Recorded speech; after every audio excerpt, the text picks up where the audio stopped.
Joe Biden is on the verge of becoming the next president of the United States. 3 days after the election, the counting continues in a handful of remaining battleground states. But today, Joe Biden finally pushed ahead of Donald Trump in a number of key states, including Pennsylvania, where 98% of the votes have been counted. Pennsylvania alone would be enough to hand him the keys to the White House. But tonight, President Trump has said he will continue his legal fight and would never give up fighting for the American people.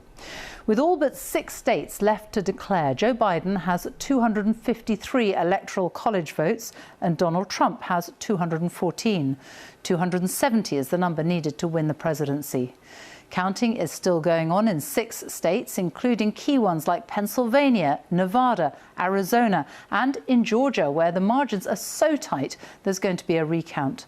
Well, let's get the very latest from our North America editor, John Sopel. John. Yeah, Sophie, Joe Biden must feel he is kind of almost within touching distance of the presidency and becoming America's 46th president. He's ahead in all the places that he needs to be ahead. It is surely just a matter of time before he crosses the line and becomes president-elect. But as you say, there is going to be a recount in Georgia. There are snags in Pennsylvania. This is all dragging out and will drag through the weekend, potentially. On the other side, Donald Trump's side, there is growing frustration in the White House that he's not getting the support that he thinks he deserves from senior Republicans, that there is no legal strategy, just a lot of writs flying around. It all makes for a pretty atmosphere in the building behind me. Joe Biden takes the lead in Pennsylvania. Donald Trump is now trailing. Joe Biden has just taken the lead. Is winning the overwhelming share of them. This might just be the moment, the whole ball game. The seemingly overwhelming lead that Donald Trump had in Pennsylvania the day after the election, this morning finally evaporated and has become a Biden lead. If the Democratic challenger wins here, it's game over for the president. Pretty soon the hyphen will be gone from vice president to president-elect Joe Biden. It's a happy day for our country. And the march of the maths has been played out in small government buildings and windowless offices in Arizona, Pennsylvania, Nevada and Georgia. 1,000 votes here, a few hundred there, all the time chipping away at Donald Trump's grip on the White House. There will, though, be a recount in Georgia where margins are so tight. In Pennsylvania today, from the pro-Biden supporters, the party's already started. There's growing confidence, and yes, they'll be dancing in the streets. Donald Trump, you got to give it up, man! It's over for you! But from the Trump supporters, increasing anxiety and a lot of chants of USA. And in Las Vegas, Nevada, the Trump supporters resorted to prayer. Please let our luck change. Not the first time that prayer's been offered in Sin City. Last night, a disconsolate president made a long, unhappy statement, again alleging without evidence that he was being robbed of a victory that was his. If you count the legal votes, I easily win. If you count the illegal votes, they can try to steal the election from us. And we think we will win the election very easily. We think there's going to be a lot of litigation because we have so much evidence, so much proof, and it's going to end up perhaps at the highest court in the land. Astonishingly, all the main US networks pulled away before he'd finished. Okay, here we are again in the unusual position of not only interrupting the President of the United States, but correcting the President of the United States. This morning, the president issued this statement.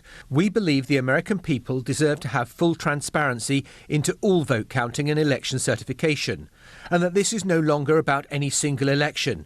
This is about the integrity of our entire election process.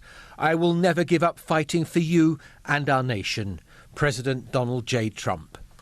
But holed up in the White House, the president isn't enjoying that much support for his legal battle from his party. This is the Republican senator from Pennsylvania. The president's speech last night was very disturbing to me because he made very, very serious allegations without any evidence to support it. I am not aware of any significant fraud, any significant wrongdoing. If it's happened, then the evidence needs to come out. We need to go to court. And the Democrat mayor of Philadelphia has also weighed in colourfully. You know, I think what the president needs to do is, frankly, put his big boy pants on. He needs to acknowledge the fact that he lost, and he needs to congratulate the winner, just as Jimmy Carter did, just as George H.W. Bush did, and frankly, just as Al Gore did. And stop this and let us move forward as a country. Meanwhile, in Wilmington, Delaware, the stage was set for a declaration on election night. It didn't happen then, but it might very soon. A declaration that Joe Biden has won and that he is now the president-elect. He's marching to the drumbeat of America's long-established democratic traditions, determined to be unaffected by the noise coming from the White House. Convention has it that the loser concedes before the winner claims victory. But Donald Trump is running out of legal avenues, and it's beginning to seem clear that unless the votes change substantially in Pennsylvania, he really doesn't have a legal shot.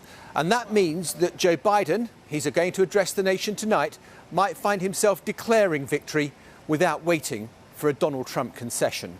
John Sobel, thank you. So Joe Biden is on the brink of the presidency. He has waited more than 30 years for this moment. Our North America correspondent Nick Bryant is at Biden's campaign headquarters in Delaware. As John was saying, he's expected to address the nation tonight. The momentum is very much with him.